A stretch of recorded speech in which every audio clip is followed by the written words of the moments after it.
Precioso, precioso Dios, amado, amado Señor, te adoramos, Rey de verdad, te exaltamos, Príncipe de paz, hermoso, hermoso Jesús, tus ojos llenos de amor, tu vida viste en la cruz, moriste pensando en mí.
Exaltamos tu nombre, levantamos tu nombre, exaltamos tu nombre, levantamos tu nombre, exaltamos tu nombre,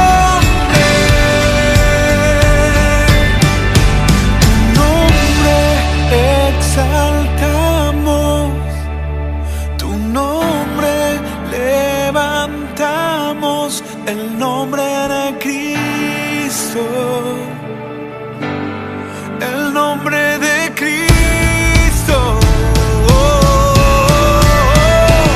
Tu nombre exaltamos, tu nombre levantamos, el nombre de Cristo, el nombre de Cristo,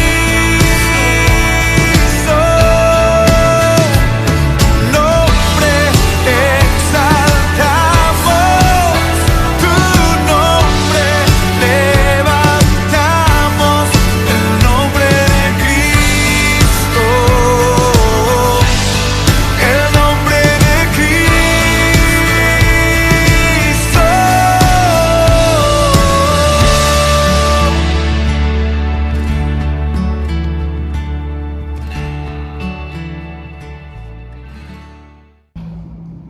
Lleva por título la lección de esta mañana, un anhelo santo. Un anhelo santo. Y quiero pensar un poquito. El Espíritu Santo, la Trinidad, está con nosotros en esta mañana. Mi hermana está de acuerdo conmigo. El Espíritu Santo y la Trinidad están con nosotros en esta mañana. Amén. Amén, gracias. Pero nos imaginamos que Jesucristo estuviera aquí con nosotros en forma presencial. Y tú tuvieras la oportunidad de dirigirte a Él. ¿Qué le dirías? ¿Qué anhelo santo tendrías? ¿Qué petición le harías al Maestro? Piensa un poquito. ¿Estás pensando? Está Jesús presente ahora. ¿Qué anhelo santo, qué anhelo tienes en tu corazón?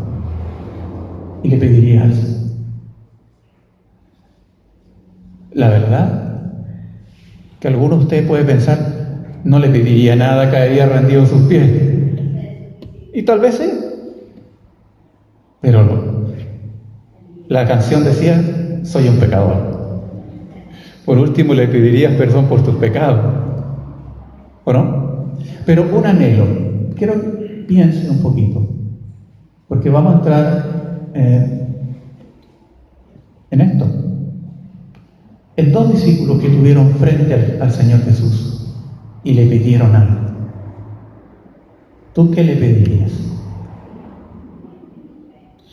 Este mes vamos a empezar a hablar. Dice que tenemos que tener mucho cuidado con la letra chica.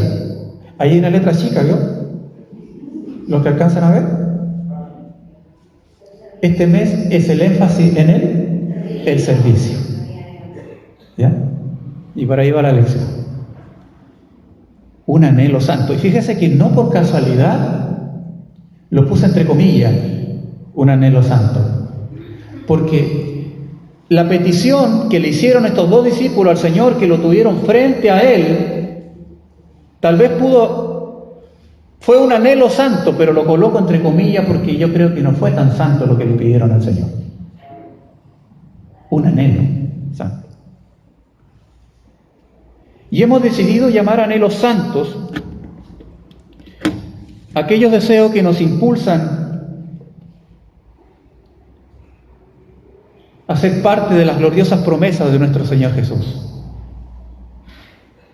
Por ejemplo, anhelar servir en un ministerio. Es un anhelo santo. El ser usado por el Señor como un instrumento de bendición es un anhelo santo. Sin embargo, hay que tener cuidado en las intenciones que no se transformen en ambiciones egoístas en lo que pedimos.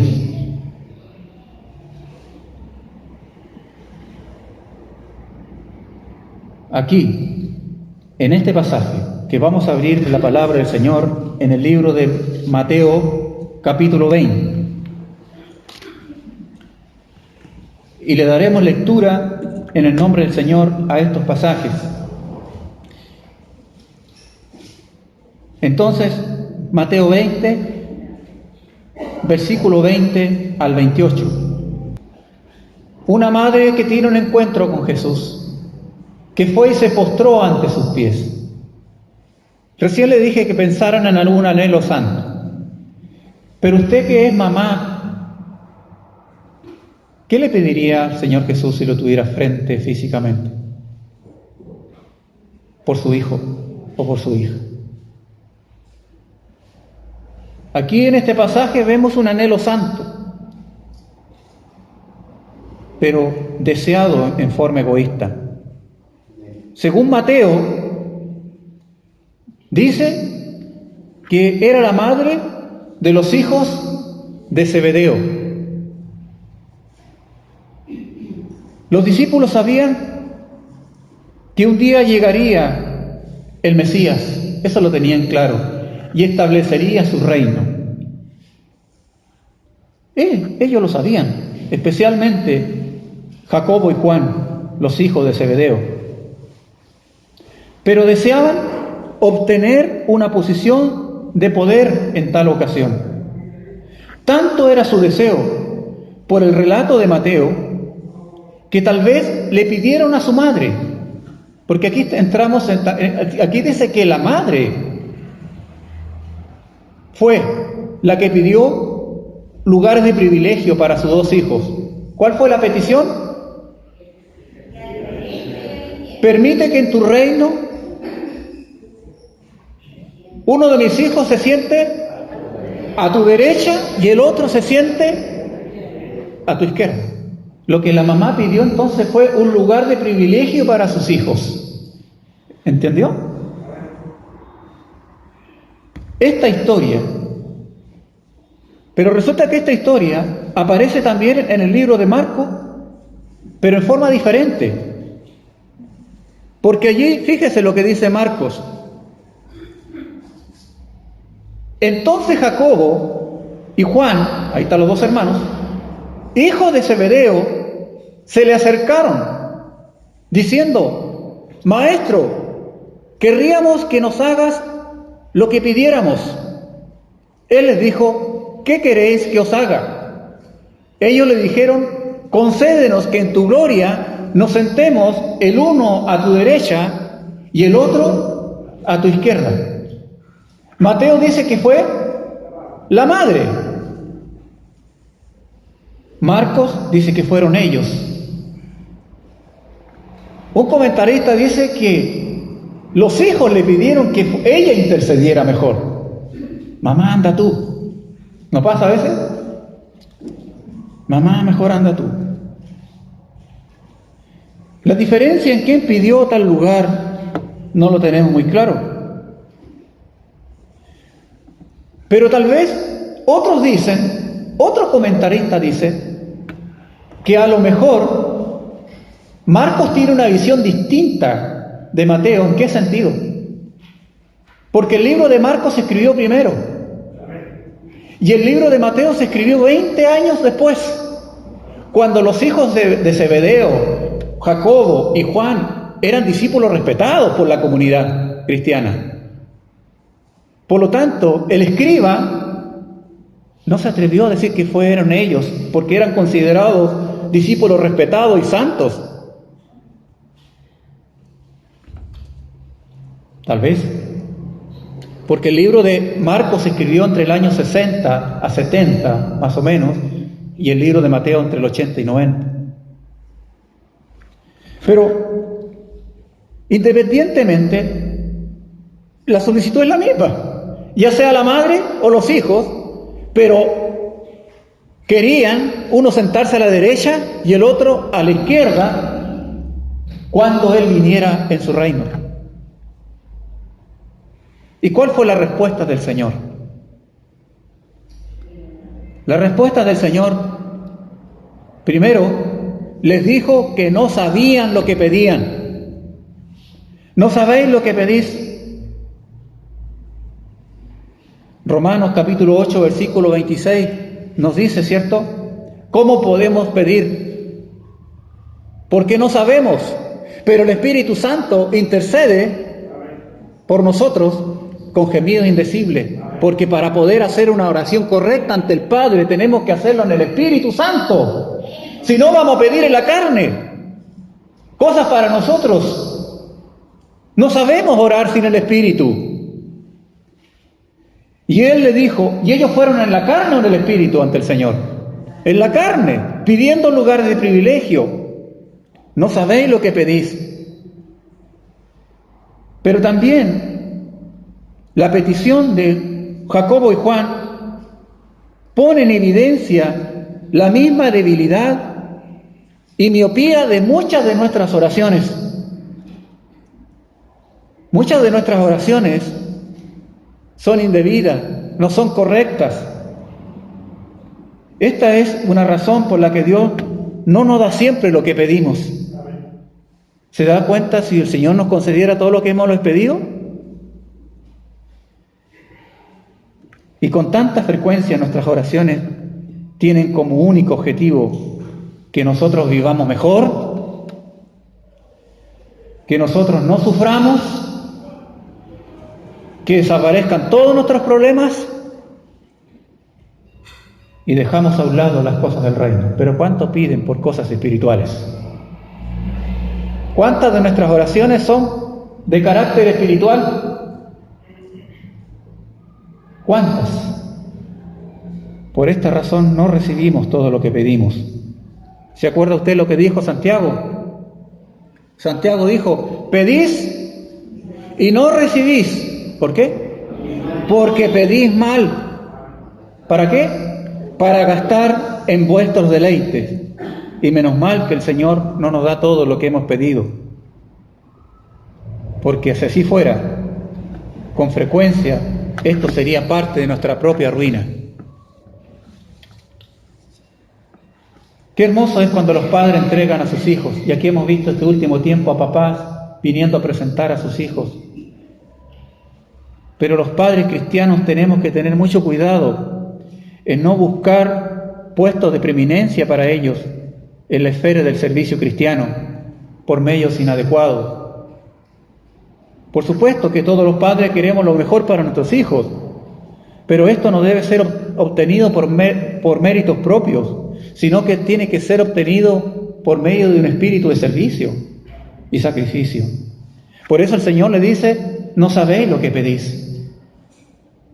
He aquí un anhelo santo. ¿Se acuerda que le dije yo que pensara en un anhelo santo? ¿Estará de acuerdo con lo que el Señor quiere para usted?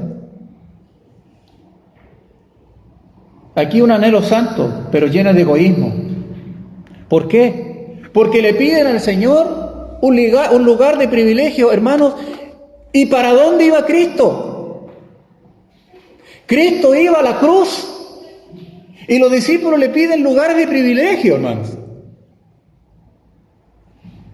Mientras Él sufría en el camino, ellos soñaban con un reino mediático. No podía ser un contraste más fuerte.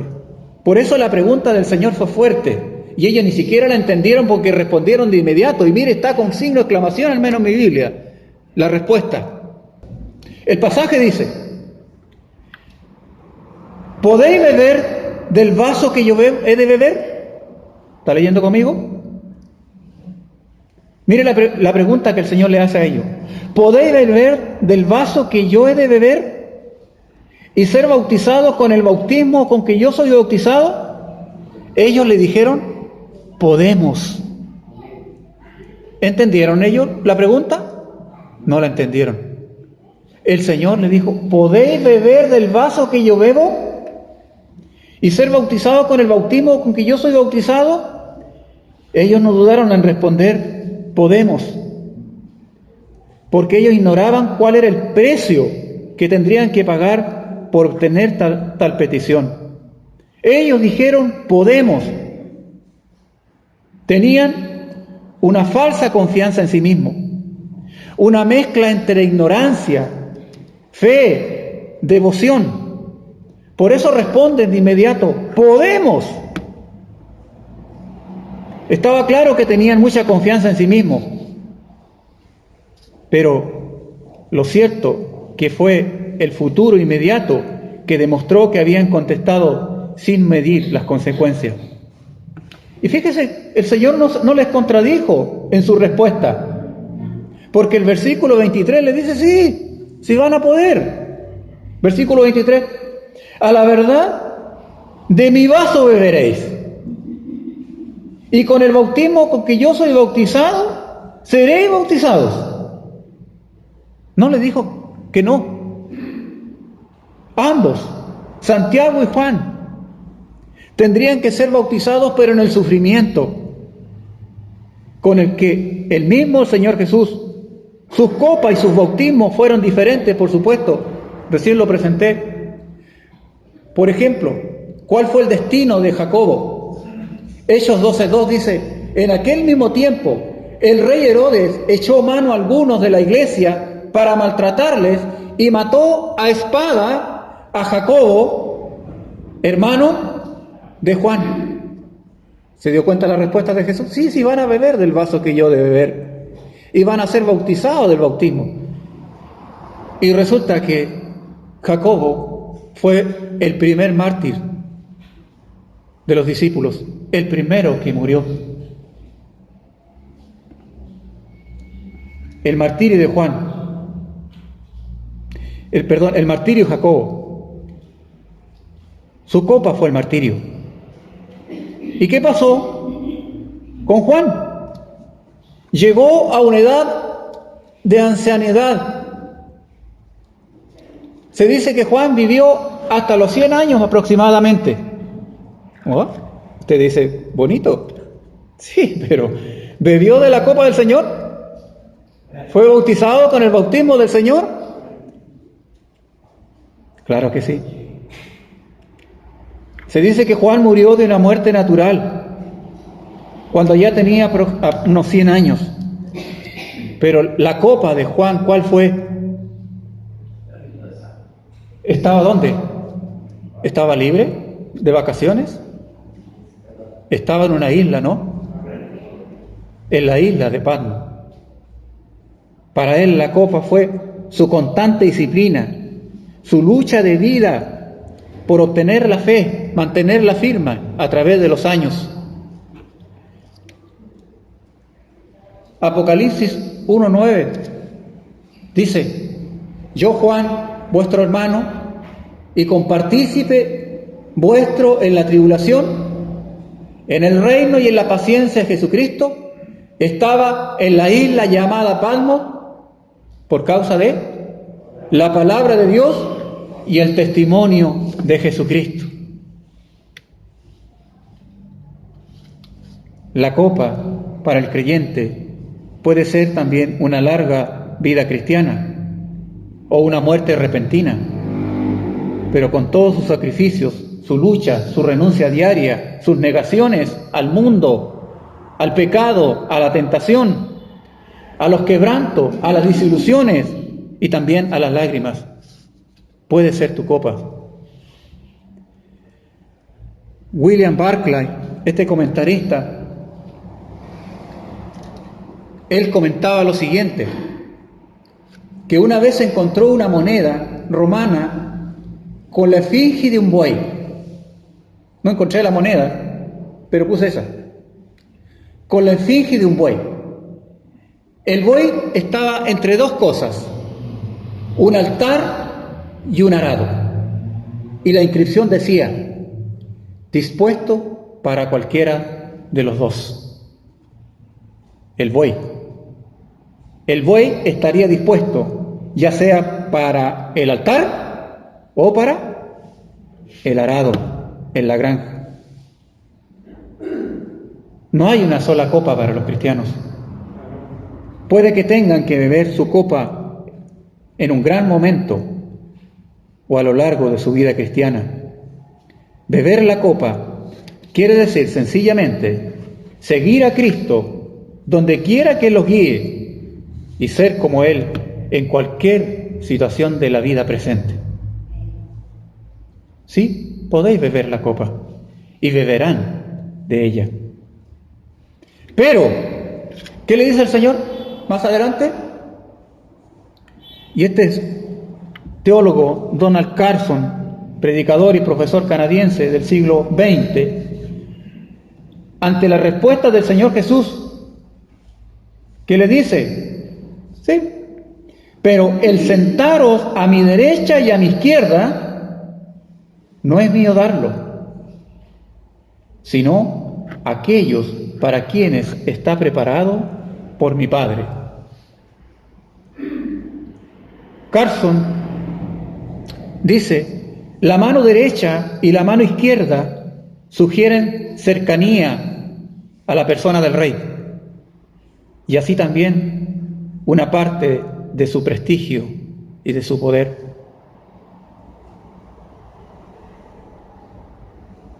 La mano derecha es un lugar donde se sentaría Jesús a la diestra de Dios Padre. Dijo el Señor a mi Señor: siéntate a mi derecha hasta que ponga a tus enemigos por estrado de tus pies. Pero hermanos, estar en el reino de Dios, ¿acaso es importante el lugar? ¿Es importante el lugar donde estemos?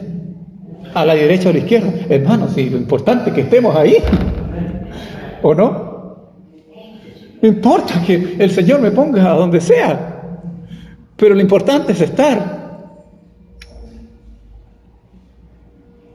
Y aquí vemos, en este pasaje también,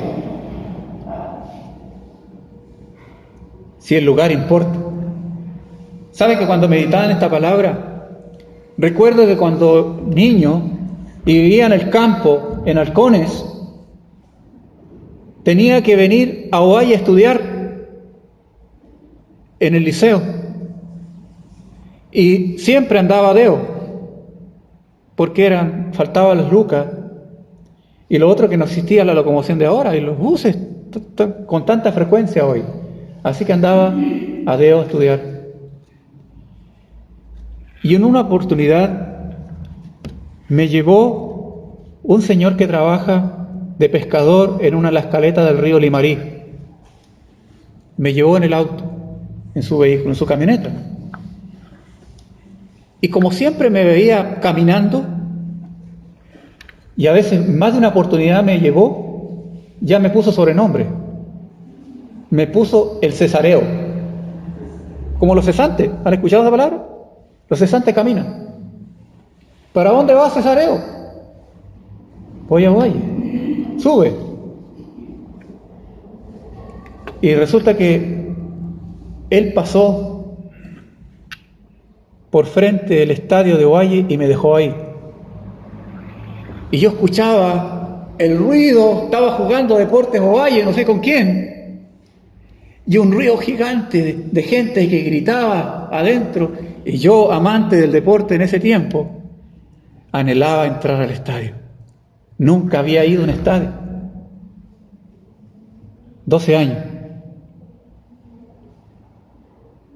Y resulta que veo que la camioneta se devuelve. Y yo estoy afuera del estadio. Y me dice: Cesareo, ¿quieres entrar al estadio? Yo le dije: sí, pero no tengo plata. Ven conmigo. El hombre pagó 2 entradas. El estadio estaba lleno.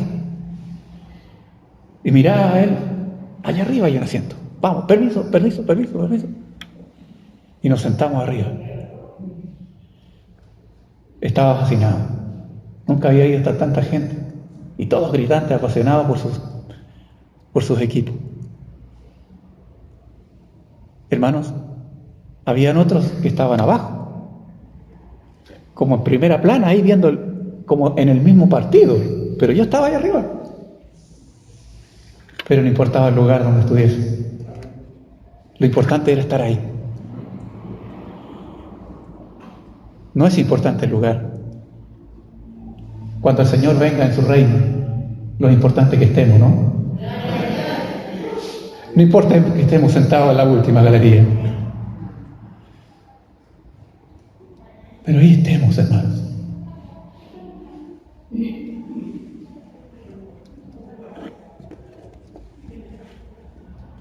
Pero mire la sumisión de Jesús, porque Él dice: no es mío darlo, sino aquellos para quienes está preparado por mi Padre. Qué humildad del Señor. Juan 6:38 dice: porque he descendido del cielo, no para hacer mi voluntad, sino la voluntad del que me envió. Y eso es lo que está haciendo. No es mío darlo, sino, Él dice, por mi Padre. Aquí vemos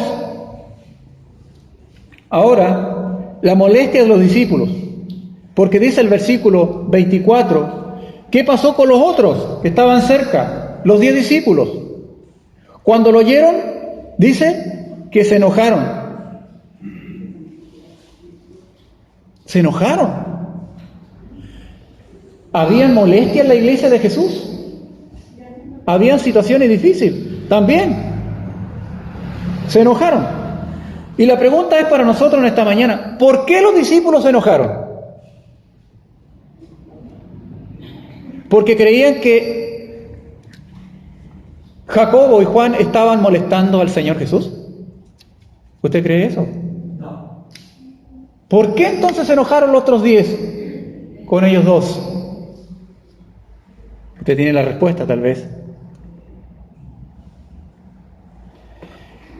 Alguien dijo que los discípulos se enojaron contra los 2 hermanos, no tanto por el atrevimiento de usar a su madre para hacer la petición egoísta, sino porque a Jacobo y a Juan se le ocurrió primero.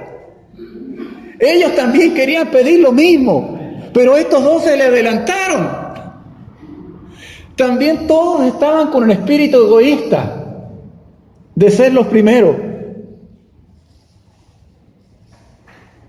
Ellos se adelantaron para ser elegidos de antemano, porque es cierto, entre los discípulos habían rivalidades, ¿o no? ¿Se acuerda qué dice ese pasaje? Hubo también entre ellos una disputa sobre quién de ellos sería el mayor. ¿Quién sería el mayor? Hermanos, ¿quiénes creen ustedes que son los mayores aquí en la iglesia? Bueno, me dirán mi hermano Rufino, dice mi hermano Mario, ¿no? Y no digo que no, ¿no? Él tiene 98 años. No, 89, perdón. Pero según la Biblia, ¿quiénes son los mayores? ¿Sabe por qué? Porque en Santiago dice, si alguno está enfermo, llame ¿a quién? A los abuelitos de la iglesia. ¿Y quiénes son ellos, los ancianos de la iglesia? Los líderes de la iglesia, los que sirven. Entonces, usted va a ver a los mayores en la iglesia sirviendo en uno y otro ministerio, y a veces con dificultad, pero ahí están, no apoyados muchas veces, solos muchas veces, faltan manos y brazos, pero ahí están.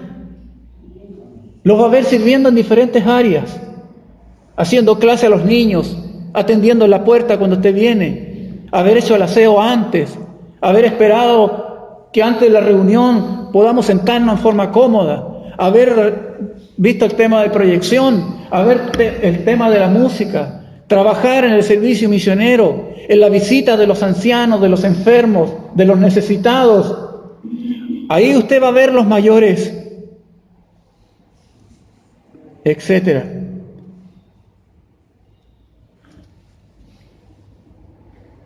El hecho de que los discípulos fueran detrás de él y que estuvieran pensando puramente en asuntos mundanos nos muestra también la tremenda soledad del Señor a la cual iba a la cruz. Y hermanos, la grandeza del reino está ¿dónde? En el servicio y el sacrificio. Entonces Jesús llamándolo dijo, no sabéis lo que pedís, porque el pasaje dice más adelante que los gobernantes de las naciones se enseñorean de ellas y los que son grandes ejercen sobre ellas potestad. Se está distrayendo con lo que estoy presentando, así que voy a devolverle. Dice el pasaje, estoy en la Biblia, versículo 25. Sabéis que los gobernantes de las naciones se enseñorean de ellas, y los que son grandes ejercen sobre ellas potestad, ¿o no? Estamos en una guerra. ¿Quiénes son los que están ejerciendo potestad? ¿Quiénes se están enseñoreando de las naciones y de los más pequeños? ¿Qué dijo Jesús? Los gobernantes de las naciones se enseñorean de ellas, y los que son grandes ejercen sobre ellas potestad. ¿No es así? Y fíjese que una mejor traducción podría ser los que parecen ser jefes. Interesante. Los que parecen ser jefes de las naciones las dominan como señores absolutos, y los grandes las oprimen con su poder. Fíjese que la expresión parecen ser jefes está cargado de ironía esto. Parecen ser jefes, se creen ser jefes, se creen ser gobernantes de las naciones, se creen que tienen el poder, pero en realidad están atrapados y son piezas de un sistema del que no pueden escapar. En el Evangelio hay dos casos de cómo se ejerce el poder sobre aquellos que parecen ser jefes. ¿Se acuerda? Ya. ¿Se acuerda de Herodes, qué ocurrió en el día de su cumpleaños? ¿Qué pasó el día de su cumpleaños? Bueno, le hicieron el cumpleaños. ¿Pero qué pasó? Él celebró un gran banquete a sus magnates, ¿cierto? A los tribunos y los principales de Galilea. Y fíjese que el banquete era el lugar donde se expresaba el honor al anfitrión. La danza de la hija de Herodías gustó tanto a Herodes y a los presentes que él le hizo un ofrecimiento que le iba a dar, y esto entre comillas, digo, la mitad de mi reino te daré. Pero ese ofrecimiento lo hizo al frente de sus comensales, de sus invitados. Hasta la mitad de mi reino. Y como la muchacha siguió la intriga de su madre, ¿qué pidió? ¿La cabeza de quién? De Juan el Bautista. Pero Herodes tenía mucho respeto por Juan el Bautista. No solamente tenía mucho, lo admiraba y le gustaba escuchar su mensaje. Por momentos quiso resistirse ante la petición. Pero, ¿qué ocurrió? Él le respetaba a Juan, pero no podía negarse la petición al juramento frente a los comensales, porque estaba en juego su honor. Había dado su palabra y estaba atrapado en un sistema de dominación. Por lo tanto, no estoy tratando de culpar tampoco a Herodes, pero estaba atrapado en un sistema que tenía que cumplir con su palabra. Otro caso, ¿se acuerda usted de Pilato? Este prefecto romano de Judea estaba casi convencido de la inocencia también del Señor Jesús. Pero las presiones de las autoridades judías, los gritos de la chusma, lo llevaron a ceder y a mandar a Jesús a la cruz. Tampoco estoy tratando de culpar a Pilato, sino de hacer ver que estaba atrapado a un sistema de dominación. Los jefes de las naciones parece que lo son, pero más en verdad son piezas de una perversa y escondida dinámica de poder.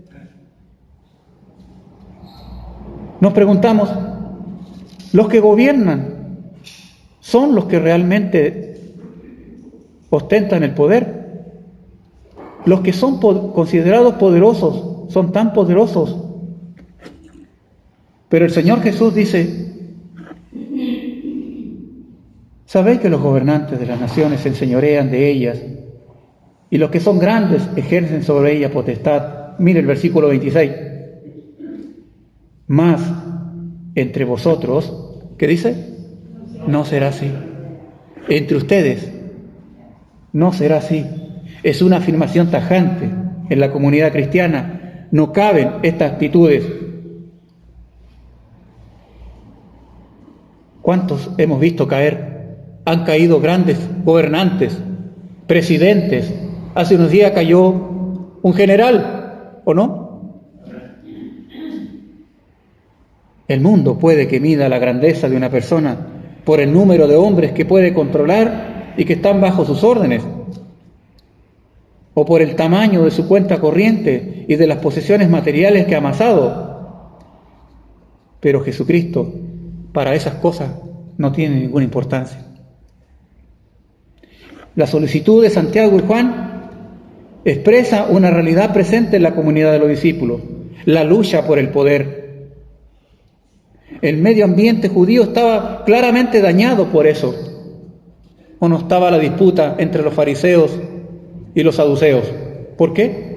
Por lo mismo. El poder, el tratar de controlar el Sanedrín, y también las familias sacerdotales se congraciaban con el César a fin de poder tener algún sacerdocio. Y así los discípulos vivían de acuerdo a la mentalidad de su tiempo, y por eso anhelaban un lugar de preeminencia en el reino. Deseaban compartir con Jesús la autoridad. Una situación similar vivía el cristianismo del primer siglo. Y ahí lo vemos. Pero el Señor dice, más adelante en el pasaje, pero entre vosotros no será así, sino el que quiera hacerse grande entre vosotros será vuestro servidor. Interesante, ahora sí abro esto. Quien quiera hacerse grande, el griego megas, entre vosotros será vuestro servidor. Servidor del griego diáconos. Diácono significa servidor. Y quien quiera que entre vosotros sea el primero, del griego protos, ¿será qué cosa? Esclavo, doulos, de todos. Fíjese, el que quiera ser grande tendrá que ser servidor. Y el que quiera ser primero, fuerte la palabra, esclavo. Los esclavos en aquel tiempo ejercían funciones muy diversas, incluso hasta en la pedagogía, la enseñanza. Pero su condición estaba en la última escala social. Porque carecían de qué cosa? De lo elemental. Esclavos, ¿qué carecían? De la libertad. Por muy intelectuales y capaces sean, pero no tenían libertad. Eran propiedad de sus amos. Tenían que estar a su plena disposición, servirlos y cumplir la voluntad de su amo. Y Jesús utiliza una metáfora de una radicalidad total. Jesús entonces supone una reversión de los valores convencionales en las relaciones humanas de ese tiempo. Entonces, ¿qué Jesús quiere de sus seguidores? Lo que el Señor quiere de sus seguidores es lo mismo que Él ha hecho. Él vino para ser servido, ¿o no? No, Él vino para servir y para dar su vida en rescate por muchos. Fíjese que la palabra, ahí dice, versículo 28, como el Hijo del Hombre, Hijo del Hombre, creo que coloqué eso acá, Hijo del Hombre, Hijo del Hombre, fue una de las designaciones favoritas de Jesús para sí mismo. Y aparece unas 80 veces en los evangelios. Jesús le gustaba hacerlo. Hijo del Hombre. El título destaca la realidad de su naturaleza humana, así como el similar Hijo de Dios afirma su divinidad. Entonces resulta claro que los discípulos comprendían la relación entre los títulos Hijo de Dios e Hijo del Hombre, porque en el encuentro en Cesarea de Filipo, cuando Jesús le preguntó, ¿quién dicen los hombres que es el Hijo del Hombre? Ellos lo entendieron. ¿Por qué? ¿Quién decís que soy yo? Y Pedro respondió, tú eres el Cristo, el Hijo del Dios viviente. Jesús tiene, hermanos, toda la autoridad, pero Él se denominaba como el Hijo del Hombre. Y este Hijo del Hombre no vino para ser servido, sino para servir. Y esta es una síntesis de toda la vida de Jesús y también su finalidad. Aquí se dice que el Hijo del Hombre sirve y se entrega su vida. Jesús tiene toda la autoridad dada por Dios, porque Él dijo, ¿cierto? Toda autoridad me es dada en el cielo y en la tierra. Pero Él viene a servir. Dos cosas que hacen que los hombres sean grandes en el reino de Dios es el servicio y el sacrificio. Y la Biblia nos exhorta a servir a los santos. Y Jesús constantemente le enseña a sus discípulos a humillarse, poniendo su vida en servicio de su prójimo.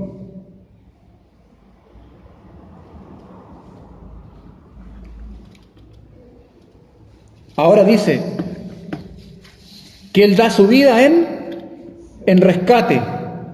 Y el griego rescate, lutrón, era el precio que se pagaba para liberar a un esclavo.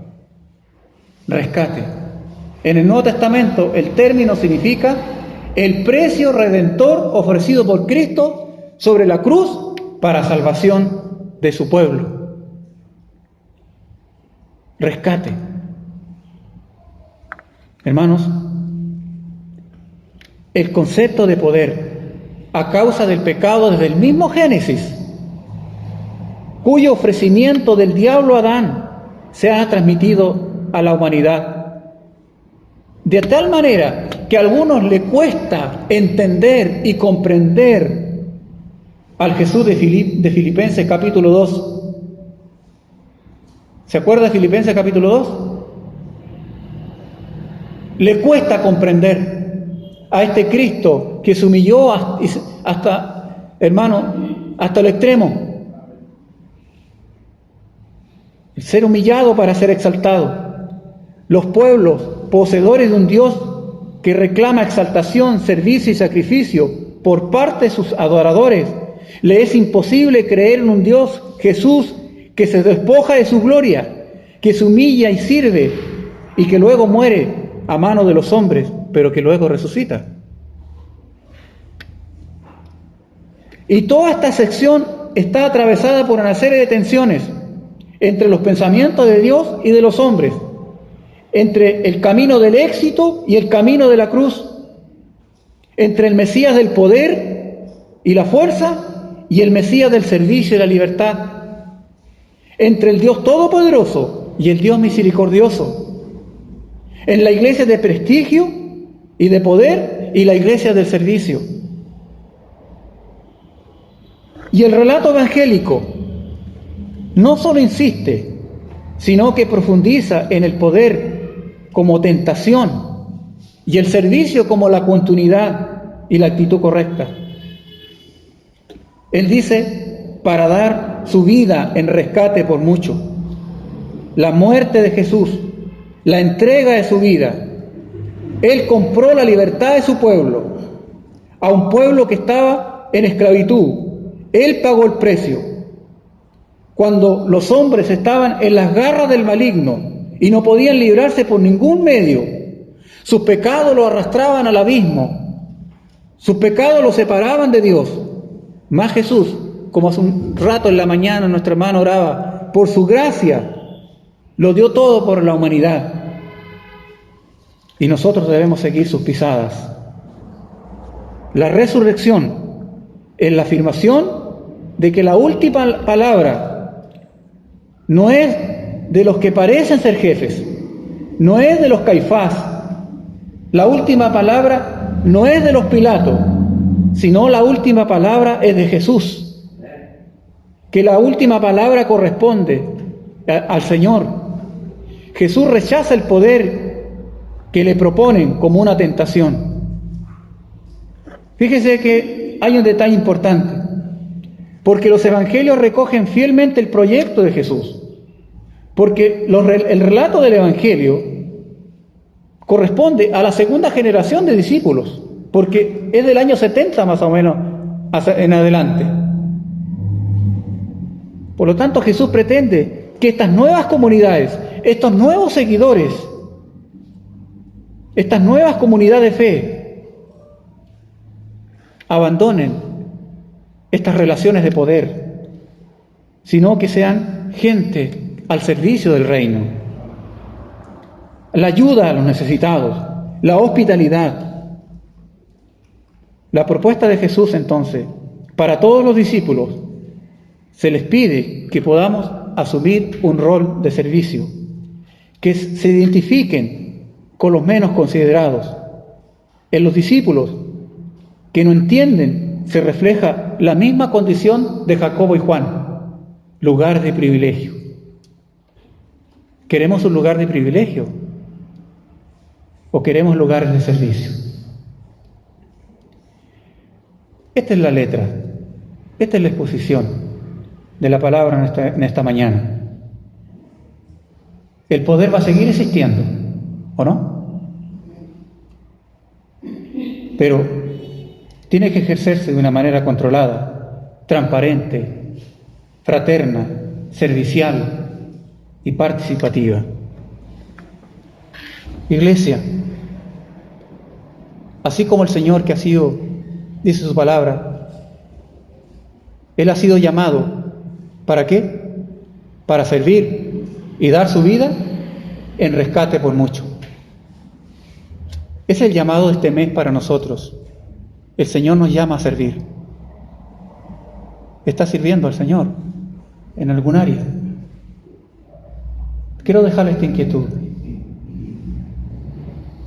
para que nos dispongamos a servir con nuestros dones y talentos al Señor y podamos imitar al Maestro, el que se humilló, pero fue exaltado hasta los sumos. Vamos caminando durante todo este mes a hablar del servicio. La iglesia tiene ministerios para poder servir.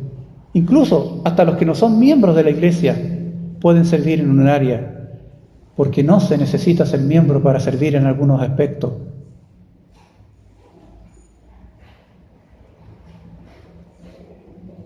La primera semana de abril, nosotros vamos a tener la feria de ministerios.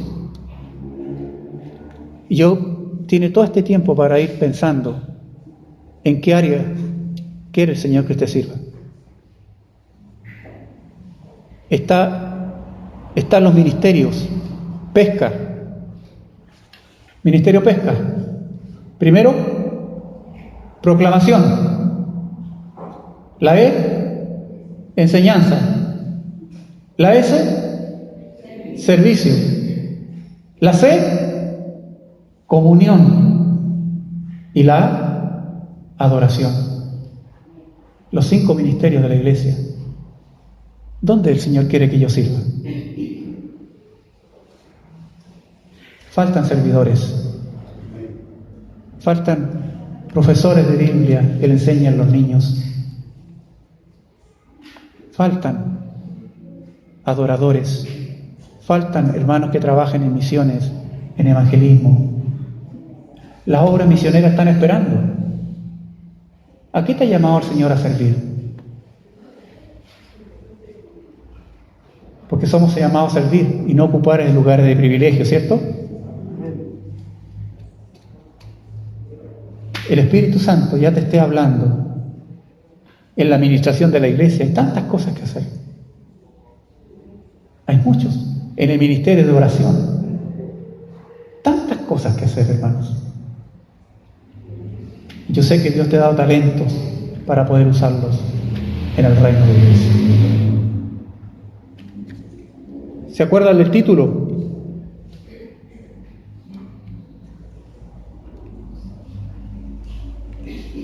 Dios ponga en tu corazón, ¿qué cosa? Un anhelo santo. ¿Se acuerdan que le pedí cuando empezamos que pensaran a un anhelo?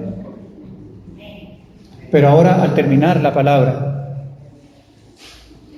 podamos pensar no en mí, sino cómo puedo yo poner a disposición lo que el Señor me ha dado para el servicio de la iglesia y del reino de Dios. Amén. Oremos al Señor. Señor,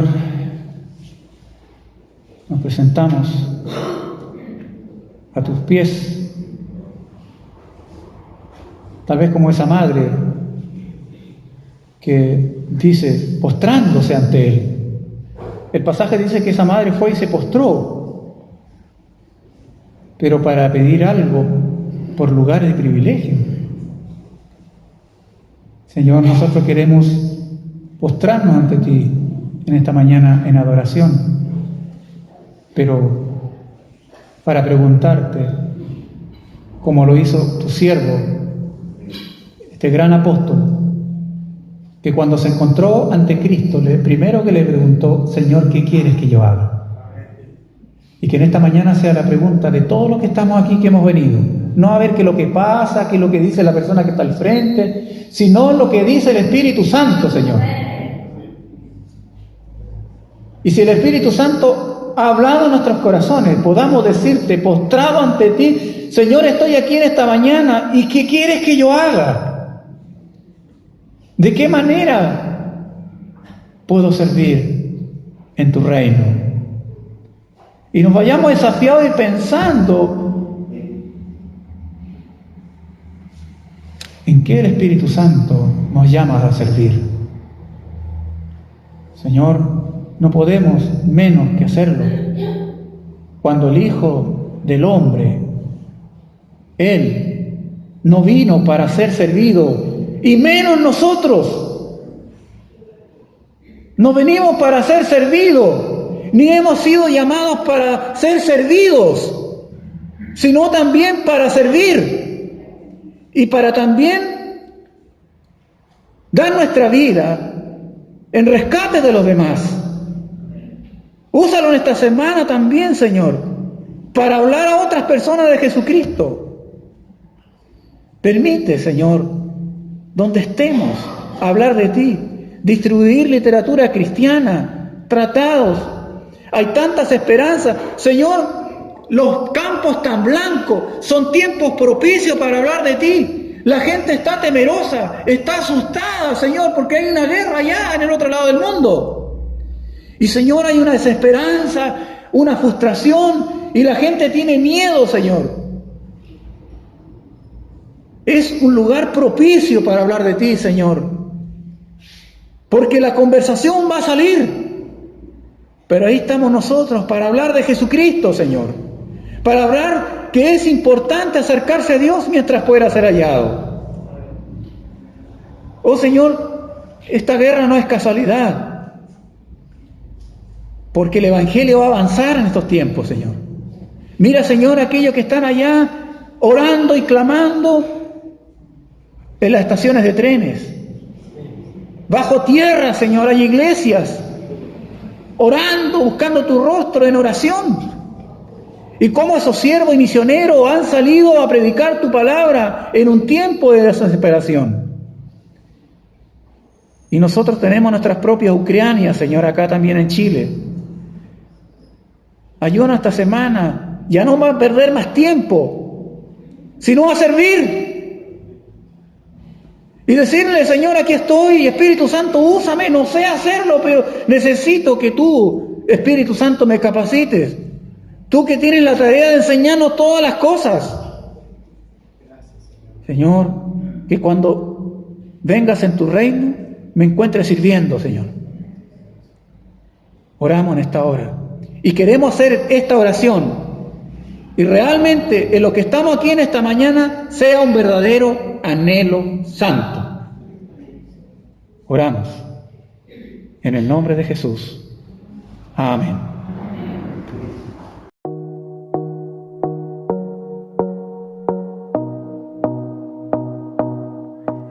Vamos a orar por ellos.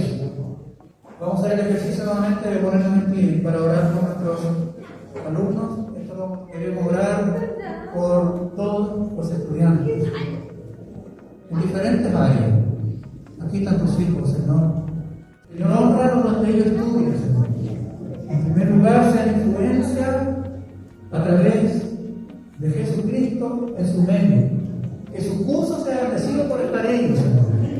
Que su curso sea mejorado porque están ellos. Bendice a sus profesores. Que ellos se sientan, Padre, bendecidos por la presencia de estos niños, de estas señoritas, de estas niñitas, Señor, por nuestros hermanos, Señor, también. Oramos en el nombre de Cristo. Señor, dale la capacidad para retener lo que sus maestros les inculcan, Señor. Y que tengan un excelente y bendecido año académico. Y te damos gracias por aquellos hermanos que también han levantado su mano para poder orar por ellos durante el año. Porque también sobre ellos recae una cuota de responsabilidad. Porque ellos orarán por ellos, Señor. Para que no les falte la salud, para que no les falten los recursos, los medios, para poder trasladarse, Señor, a sus colegios, universidades, institutos y seminarios, Señor. Oramos, Padre, para que no les falten los recursos, Señor, para poder pagar los estudios, Señor, para poder la compra de sus útiles y de todo lo que necesitan, Señor. Sabemos que ha sido un medio difícil en marzo, Padre. Muchos padres les ha costado comprar sus útiles escolares, Señor. Vamos orando por ellos, Señor, por los jóvenes que van a la universidad, no saben cómo se van a trasladar, cómo van a irse, cómo van a regresar en tales horarios, Señor. Tu mano esté con ellos, Señor. Que ellos confíen en ti, Señor. Oramos. Y que al finalizar este año sin tu novedad, podamos, así como ahora, darte la gloria y la honra y la gratitud, porque tú los has bendecido, Señor. Oramos en el nombre de Jesús. Bendice a los que están empezando recién, como aquellos que están preparando exámenes de grado, tesis, Señor. Oh Dios, y oramos que sean verdaderos, Señor, misioneros, donde están, y que ellos influencien, Señor. En el nombre de Jesús. Amén.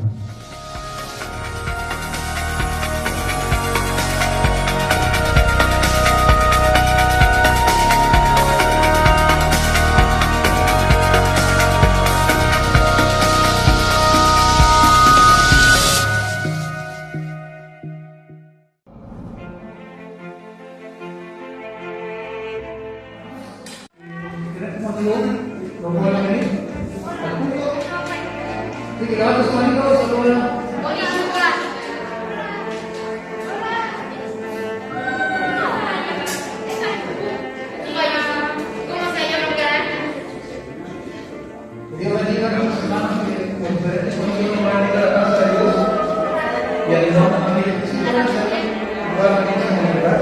Ahora ya que cambiamos más de 3, que Dios bendiga a nuestros hermanos, muchas bendiciones.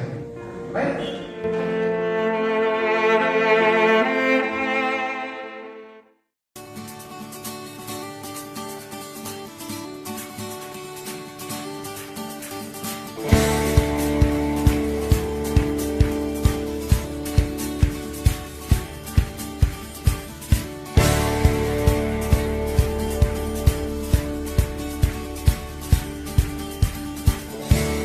Llenas nuestro hogar de danza, de tu gozo la ciudad. Sí, Señor,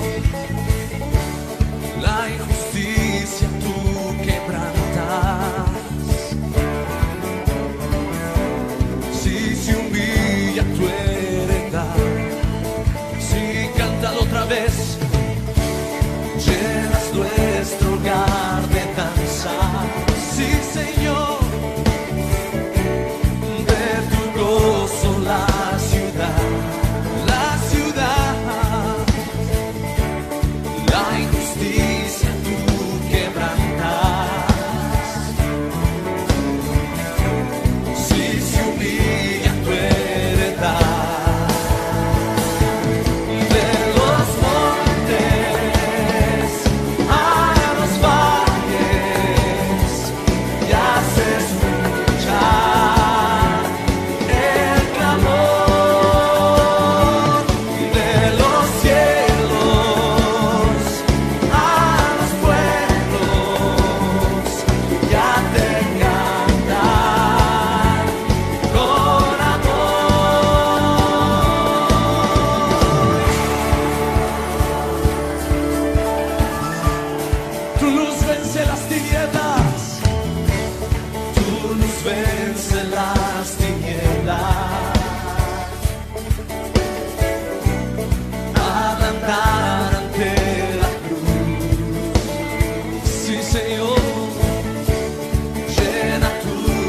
gloria a la tierra, como el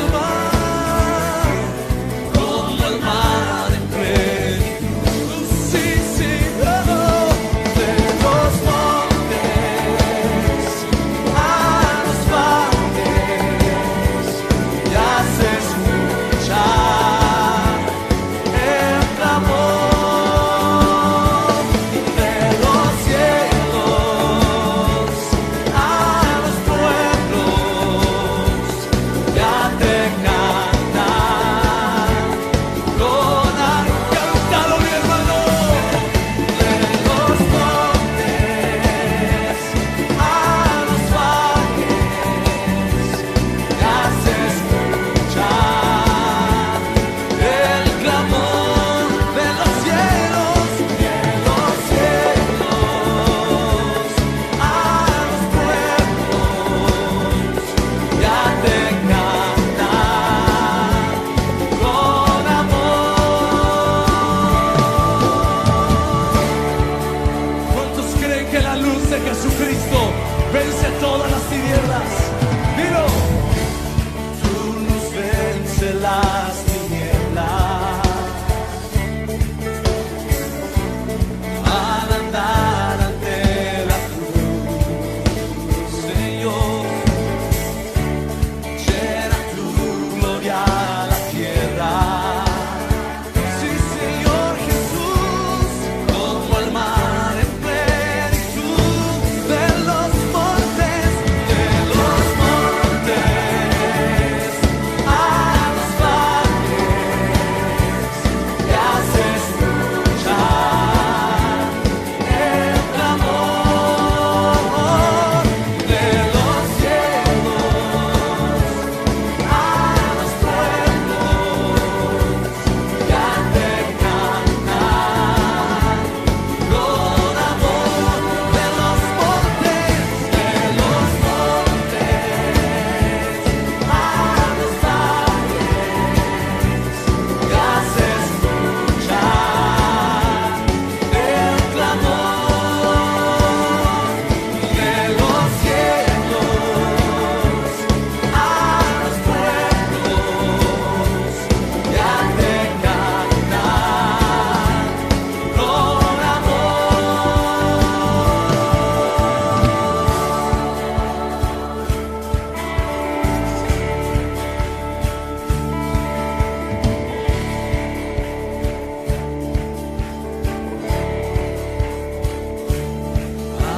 aleluya, aleluya, aleluya, aleluya, aleluya, aleluya, aleluya, aleluya, cantamos aleluya. Si levanta tu voz al que está sentado en tu trono y al Cordero, por siempre cantamos aleluya, al que está